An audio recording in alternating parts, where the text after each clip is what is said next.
They're calling it revolutionary, a breakthrough, a smarter way to garden. But here's the strange part. Some of us have seen this before. Long before the fancy tools, before the expensive bags of soil, before gardening became complicated, people were already doing this, and doing it better. So, why did we stop?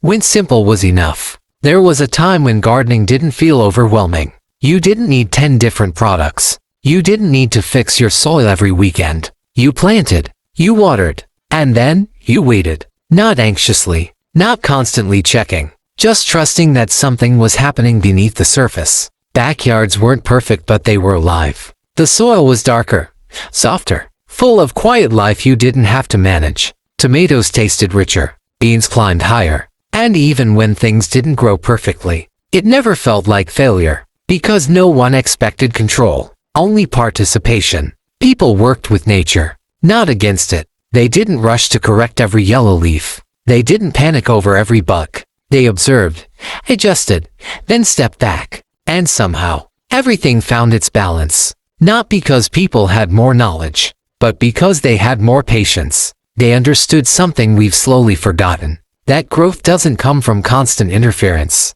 It comes from consistency, care, and restraint. Today, we're told to do more. More feeding, more watering, more fixing. But what if that's the problem? What if the garden isn't struggling because we're doing too little, but because we're doing too much? What if the secret was never about adding more, but about removing the noise? Because sometimes, the best thing you can do for your garden is step back and let it breathe. When modern took over, then things started to change. Not all at once, but slowly enough that most people didn't notice. Gardening became an industry, and suddenly, you needed help for everything. Soil too hard, buy this. Leaves falling, clean it up. Bugs showing up, spray something. There was a solution for every problem, and a product behind every solution. At first, it felt helpful, convenient, even. But over time, something shifted. The garden stopped feeling like a place of peace, and started feeling like a project that was never finished. There was always something to fix, something to improve, something that wasn't right yet. And without realizing it, we began to see nature as something that needed correction. Leaves weren't nourishment anymore. They were mess. Insects weren't part of the system. They were enemies. Bare soil became the goal, even though it was never how nature intended it. Little by little, we were taught to fight the very thing we once trusted. And the more we tried to control everything, the more things seemed to go wrong. So we responded the only way we were told to, by doing more. More products, more effort, more money, but less satisfaction, less connection, less understanding, less joy. Because the truth is, nature was never meant to be managed like a machine. It was meant to be observed, supported, and allowed to do what it already knows how to do. Somewhere along the way, we stopped being gardeners and became controllers, always adjusting, always reacting, always trying to stay one step ahead of problems that didn't used to exist. And maybe that's the question worth asking now. Did gardening actually become more difficult, or were we simply taught to make it that way? Because when you step back and look closely, you start to notice something surprising. The more modern it became, the less natural it felt. And the less natural it felt, the harder it became to enjoy. When modern took over, then things started to change. Not all at once, but slowly enough that most people didn't notice. Gardening became an industry, and suddenly, you needed help for everything. Soil too hard, buy this. Leaves falling, clean it up.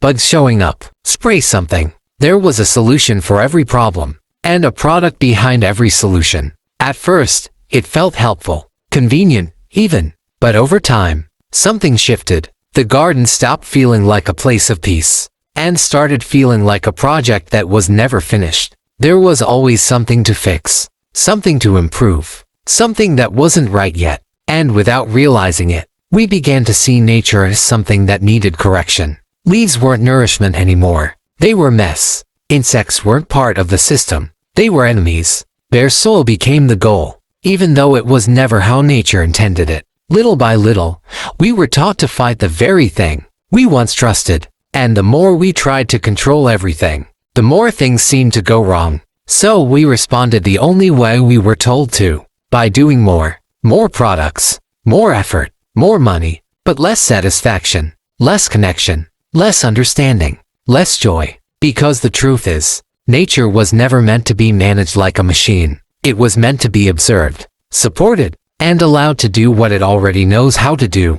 Somewhere along the way, we stopped being gardeners and became controllers, always adjusting, always reacting, always trying to stay one step ahead of problems that didn't used to exist. And maybe that's the question worth asking now. Did gardening actually become more difficult, or were we simply taught to make it that way? Because when you step back and look closely, you start to notice something surprising. The more modern it became, the less natural it felt. And the less natural it felt, the harder it became to enjoy.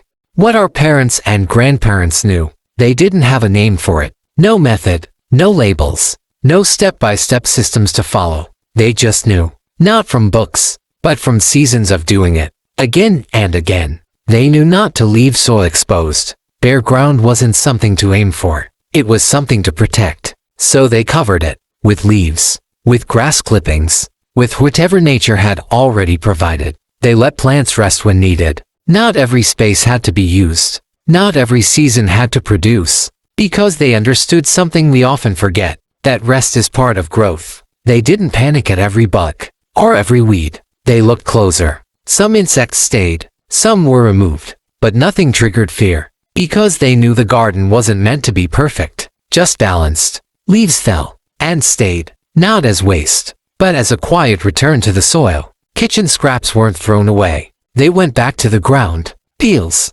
trimmings, leftovers. Not garbage, but future nourishment. The ground was fed, but never forced. No harsh cycles. No constant correction. Just a steady rhythm of giving back what had been taken. They trusted the seasons. They didn't rush the harvest. They didn't fight the weather. They adjusted. They waited. They accepted. And in that patience, something deeper was happening, a kind of understanding that doesn't come from instructions, but from paying attention. They respected balance, not perfectly, but wisely. They made mistakes. Things didn't always grow, but they didn't respond with more products or more pressure. They responded with observation, a small change here, a different timing there, and then they let the garden be, because they knew something we're only now beginning to rediscover. That nature doesn't need to be controlled to be productive. It needs to be supported, gently, consistently, with care. And maybe that's why their gardens felt different,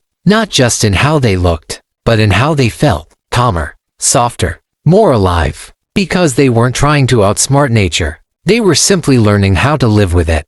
Why this way works. Nature was never broken. It didn't suddenly forget how to grow food. It didn't lose its ability to sustain life. The system was already working. Long before we stepped in to improve it, the soil knows how to protect itself. Beneath the surface, there's a quiet world most people never see. Microorganisms, fungi, tiny life forms, all working together, breaking things down, building fertility, creating structure, not overnight, but steadily, over time. And they don't need constant interference. They just need the right conditions. That's where something simple makes all the difference. Cover. When soil is left bare, it struggles. It dries out faster. It heats up under the sun. It loses life. But when it's covered with leaves, mulch, or organic matter, everything changes. Moisture stays in. Temperature stays balanced. Life begins to return. It becomes softer, darker,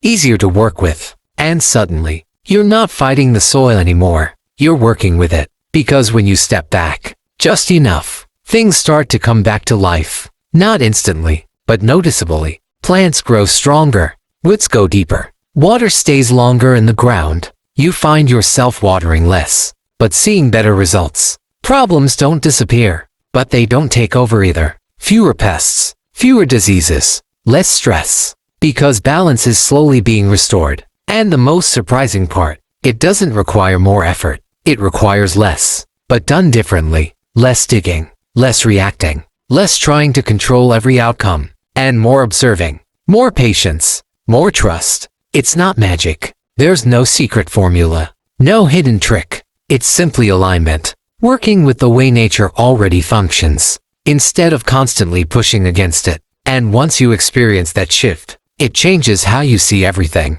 Because you realize, the garden was never asking for more from you. It was asking for something quieter. A little space, a little trust, and the willingness to let it do what it was always designed to do.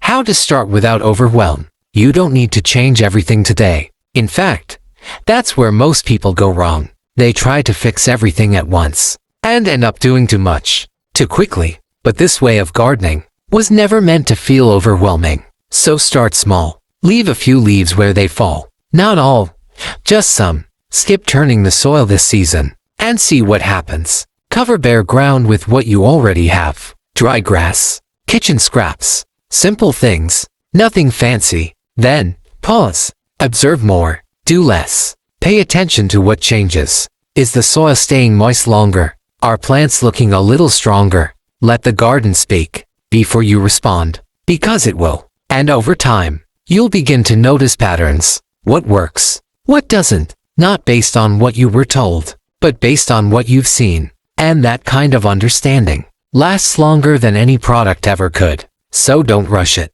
You're not behind. You're just returning to a better way. Maybe the problem was never your garden. Maybe it was the noise, the constant advice, the endless instructions, the pressure to do more, buy more, fix more, until something that once felt simple started to feel complicated, heavy. But what if none of that was necessary? What if the garden didn't need to be pushed or perfected, just supported? Because sometimes, the more we interfere, the more we interrupt what's already working. And sometimes, the best thing you can do is step back. Trust the process. Trust the timing. Trust what nature has been doing all along. Not perfectly, but reliably. Because beneath all the noise, there's still a system that works, quietly, consistently, without needing to be forced. And once you reconnect with that, gardening doesn't just become easier, it becomes enjoyable again. If this reminded you of how things used to be, you're not alone.